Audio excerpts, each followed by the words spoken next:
India में taxation के ऊपर भी कम से कम मुझे लगता है नहीं कुछ तो 15 से 20 ऐसे लॉ होंगे सिर्फ टैक्सेशन के ऊपर, चाहे वो इनकम टैक्स हो, चाहे वो जीएसटी हो, चाहे वो कस्टम हो, चाहे वो एक्साइज हो, चाहे वो कॉरपोरेट हो, चाहे वो म्यूनसिपल टैक्स हो, चाहे वो आपका इंटरनेशनल टैक्सेशन हो, और भी बहुत सारे ऐसे टैक्सेशन है हमारे इंडिया में। सिर्फ टैक्सेशन का मैं बात कर रहा हूँ, कोई सिविल या क्रिमिनल का भी बात नहीं कर रहा हूँ।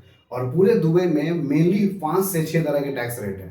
अगर आपको समझना हो तो आप हमें कमेंट कर सकते हो, मैं आपको ये भी बता दूंगा कि दुबई में किस तरह से टैक्सेशन सिस्टम काम करता है। हमारे यहाँ अगर 12 लाख की इनकम अगर छूट दिया जाता है पार्लियामेंट से, तो पॉलिटिकल पार्टी के साथ साथ सारे सिटीजन खुश हो जाते हैं कि 12 लाख का इनकम टैक्स फ्री है।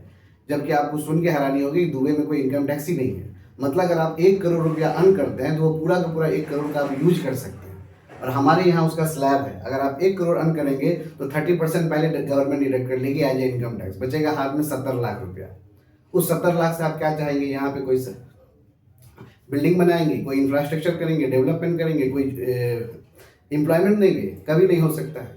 तो पूरा दुबई में 5 से 6 सिर्फ रेट है, और हमारे यहाँ तो सिर्फ टीडीएस में 75 रेट है। हमारे यहाँ सिर्फ टीडीएस में एक 75 रेट है, जो एक नॉर्मल प्रोफेशनल हो या कोई एक स्टूडेंट हो या टीचर हो, वो कंफ्यूज हो जाते हैं कि कितने सारे रेट हैं। और पूरे दुबई में जो टैक्सेशन सिस्टम होता है वो सिर्फ 5 या 6 तरह के रेट पे होते हैं।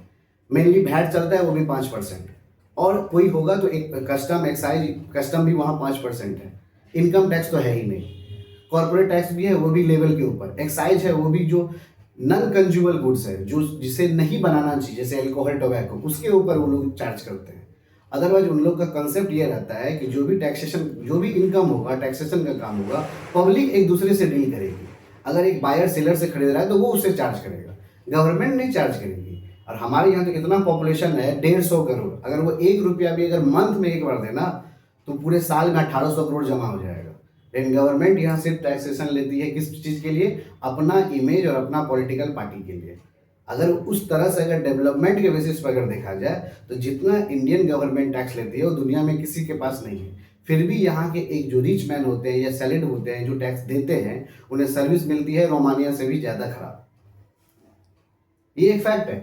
अब इंडियन टैक्सेशन लॉ को मैं आपको बेसिक समझा रहा हूँ, और 15 से 20 वीडियो में, 10 से 15 वीडियो में मैं आपको बस बेसिक ही समझाता रह जाऊंगा, क्योंकि इतने सारे लॉ हैं, 10 से 15 लॉ में। लेकिन हम और आप कर कुछ नहीं सकते, सिर्फ पढ़ सकते हैं, तो वही पढ़ते रहेंगे हम लोग। तो चैप्टर 4 इंडियन टैक्सेशन लॉ, जो टीडीएस आज हमने समझा कि जब कोई एम्प्लॉयर, एम्प्लॉई या बायर या सेलर, या जब कोई टेनेंट